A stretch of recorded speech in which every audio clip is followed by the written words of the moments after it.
പിന്നെ നമ്മുടെ ആഗ്രഹം ഈ ആൽക്കെമിസ്റ്റ് ഒക്കെ പറയുന്നതിന് മുമ്പ് തന്നെ ഞാൻ തെളിവാ. ആൽക്കെമിസ്റ്റ് ഒക്കെ ഈ അടുത്ത കാലത്ത് വന്ന പുസ്തകമാണല്ലോ.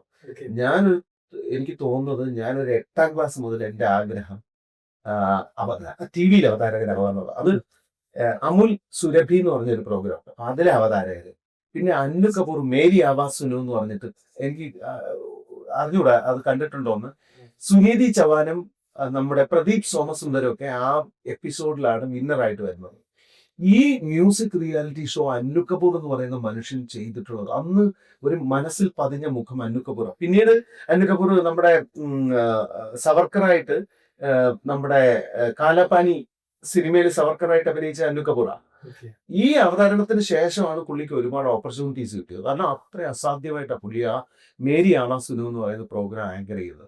ഇതൊക്കെ കണ്ടിട്ട് ഞാനന്ന് 7ാം ക്ലാസ് 8ാം ക്ലാസ് ഒക്കെയാണ്.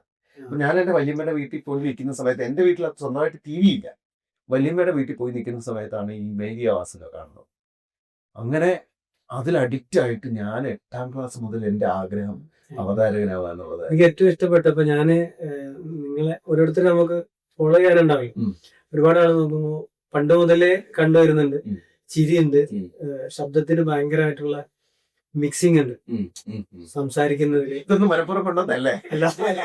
നമുക്കൊക്കെ അത് എന്താ പറയാ, ഒരു പുരസ്ഥാനത്ത് അല്ലെങ്കിൽ നമ്മൾ ഫോളോ ചെയ്യേണ്ട ഒരാള്. അതിലുപരി ഉടൻപണം വന്നു കഴിഞ്ഞപ്പം ആങ്കറിങ്ങിന്റെ വേറെ ഒരു ലെവല് കൊണ്ടുവന്നിട്ടുണ്ട്. കുറച്ച് ലെവലായിട്ടുള്ളത്. അതായത് പുതിയ അത് ഈ ആൾക്കാരെ, നമുക്ക് ഫ്രഷ് ആൾക്കാരെ കൈ കിട്ടുക സ്റ്റേജ് ചെയ്യുന്ന ടെക്നിക്കാ. കുറച്ച് ലൗഡായിട്ടാ അപ്പൊ ചെയ്യുന്നത്. അപ്പൊ ടി വിയിൽ അത്രയും ലൗഡായിട്ട് ചെയ്യണോ വേണ്ടേന്നൊക്കെ ആദ്യം ആലോചിച്ചു.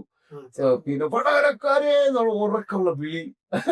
അപ്പൊ ഒന്ന് അവരുടെ ഹൃദയത്തിലേക്ക് ഏറ്റവും ഇടിച്ചു കയറാനുള്ള മാർഗം എന്ന് പറഞ്ഞാൽ ലൗഡായിട്ട് പെരുമാറുക എന്നുള്ളതാണ്.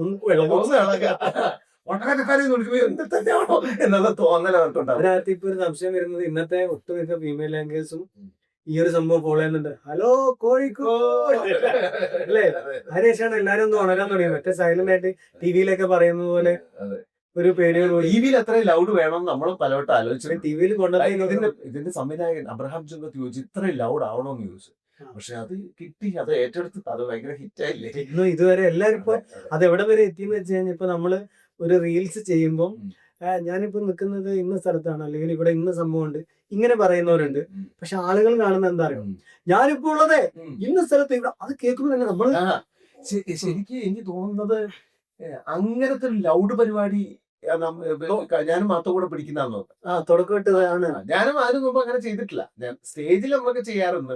ടിവിയിൽ അങ്ങനെ ഒരു ലൗഡ് പരിപാടി ഏൽക്കോ ഇല്ലെന്നുള്ളത് അനോചമായിട്ട് തോന്നിക്കഴിഞ്ഞാൽ നെഗറ്റീവ് അടിക്കുമല്ലോ മൊത്തം. തീർച്ചയായിട്ടും. എന്തായാലും അങ്ങനെ ഒരു തുടക്കം കുറെ കലാകാരന്മാർക്കും കലാകാരികൾക്കും ഇൻഫ്ലുവൻസേഴ്സിനും ആങ്കേഴ്സിനും ഒക്കെ സമർപ്പിച്ചതിന് ഞാനടക്കം ഒരുപാട് നന്ദി.